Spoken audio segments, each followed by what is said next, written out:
The MLB is horrified that this is happening as the Toronto Blue Jays come out and send a shocking message to not only the Red Sox, but to the MLB is following one of the crazier games we have seen back to back now.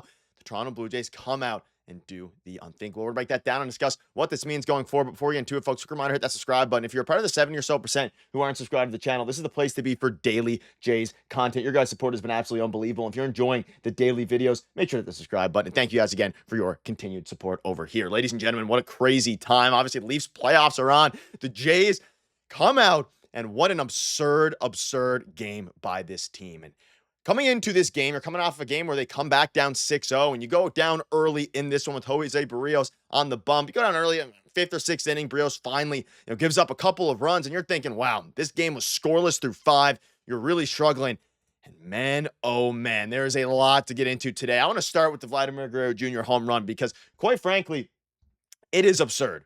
As you finally, the home run itself was absolutely absurd, but you're finally waiting for a Vladimir Guerrero Jr. moment. You're finally waiting for him to come out. You can see in the bottom right there, the Jays are down 2-1 in the bottom of the 8th inning. We're going to dive into the hits. We're going to dive into all those things. But what matters most is where the Toronto Blue Jays were able to be clutch. And that is something we haven't seen throughout the entirety of the Jays season thus far. They haven't been able to get a hit with runners in scoring position. They haven't been able to get a hit in general. And obviously that's been a big point of this, Toronto Blue Jays team is their lack of clutch ability. And the difference was in this game, let's go through it order by order. So Bichette comes out. He went 1 for 4. He's starting to pick it up a little bit. The power for Bichette is still not there. Obviously, he still hasn't hit a home run this season. That's obviously a worry. We'll dive back into Vladdy in a minute. Santander, he went 1 for 4. He's starting to barrel up balls. He had a rocket in his first at-bat. And of course, in a couple of the other ones, fine at-bats. Dalton Varsho, in a fantastic play in center field to start the game, comes out 1 for 3 with the home run. The home run ball is the difference now. And we've been talking all season about how they can't hit home runs. They've now come out and hit 5 home runs in their last 2 games, and they're getting production from everybody. And we're going to dive into somebody else. Like, the team now is not only stringing together hits, stringing together home runs. They are stringing together just clutch plays. And they are 15-16 now, right? And I want to dive into a bunch of different things here.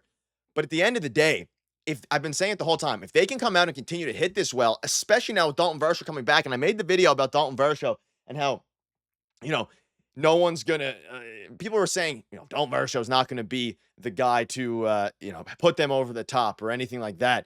He was going to be, just a guy to play good defense, all these different things. He came out and he's helped the Jays win back-to-back games. That home run made it a 2-1 game. It put the pressure back on the Red Sox. The home run yesterday, again, put the pressure back on the Red Sox. He actually was 6-1 at the time he hit the home run, ultimately turned to 6-2. And then now, of course, he comes out today. He hits one like 450 feet to right field, foul. The next pitch on a sinker hits it to left field out of his it's almost like 5th career opposite field home run. It's just an absolutely fantastic display of hitting by Dalton Varsho. And we saw it back in spring training with Dalton Varsho. His home runs were up. He was hitting the ball harder. He made adjustments to his batting stance. We covered him way back in the spring. But at the end of the day, they did fantastic. He did fantastic work in the offseason to prepare himself for this.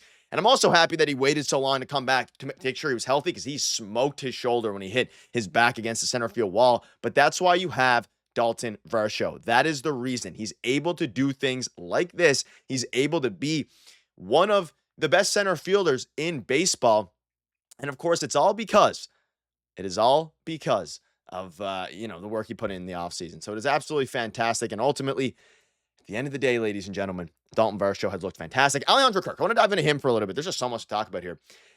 He has been absolutely fantastic. Of course, Vladdy hit the curveball off of, Slayton's. That's back-to-back games. But Alejandro Kirk has been crushing the baseball. Alejandro Kirk barely missed hitting another home run there, another foot or two higher, and that thing would have cleared the fence. Hashtag Blue Jays, 108 miles per hour off the bat. You can see earlier, it's been one hard hit ball after another for Alejandro Kirk lately. Of the last 15 balls he's put in play, including tonight, 11 have come off his bat at 100 miles per hour or harder. That includes each of his last 6. So you can see a very, very encouraging recent stretch. Ladies and gentlemen, at the end of the day, if Alejandro Kirk can get his bat going, if Vladimir Guerrero Jr. can get his bat going, if Dalton Varsho, all these different guys can get their bats going, and this is going to be an endless stream of not offense necessarily, but it's going to greatly, greatly help what has been a very disappointing offensive season thus far. And there's a lot of reasons for the disappointing season offensively. Alejandro Kirk hasn't been hitting the ball well. You didn't have Dalton Varsho. Even guys like Ernie Clement, the guys you were expecting to be kind of league average, were really bad.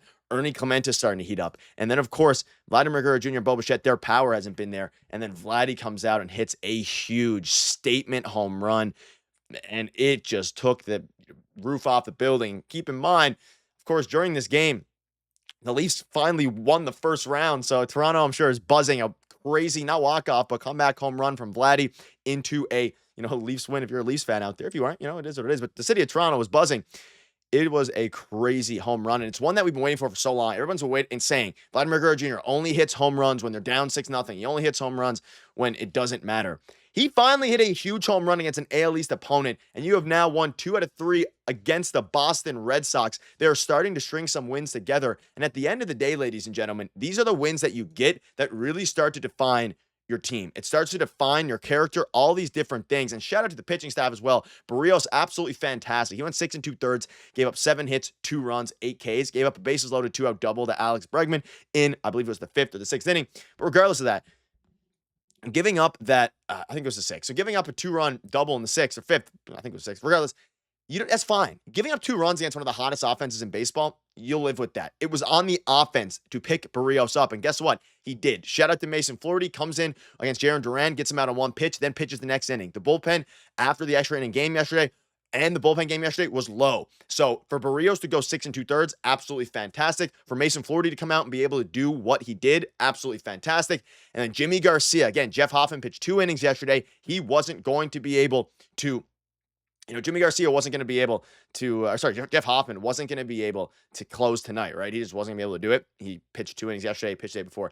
He has been working a lot. They want to give him rest. You have a guy in baseball who has a 0 ERA thus far, and that is Jimmy Garcia, one of the best relievers, underrated relievers in the game. Ladies and gentlemen, he comes out, dominates in the 9th inning. You take care of the Red Sox. You win 2 out of 3, and you are in a fantastic spot now. You finish basically your month of April, even though May 1st, with 15 wins, 15-16. We said 500 by that stretch. That's perfectly fine. Guess what they did? They come out. They absolutely send a message to the MLB, and the MLB is going to be horrified of this offense if Vladimir Guerrero Jr. can continue to do what he's doing. Don't let that man get hot, because guess what, ladies and gentlemen? If Vladdy gets hot, if the team starts to get hot, you have one of the best back end of bullpens in all of baseball, and you have one of the best players in all of baseball. With that, I'll wrap it up. Hopefully, you all enjoy the video. Let me know down below what your thoughts are. Are you buying in? Are you all the way back, or do you think it was just a couple of fluky games? I'm all the way in. The team's offense, huge comeback games. Thank you guys for watching. Vladdy's a beast. Cheers.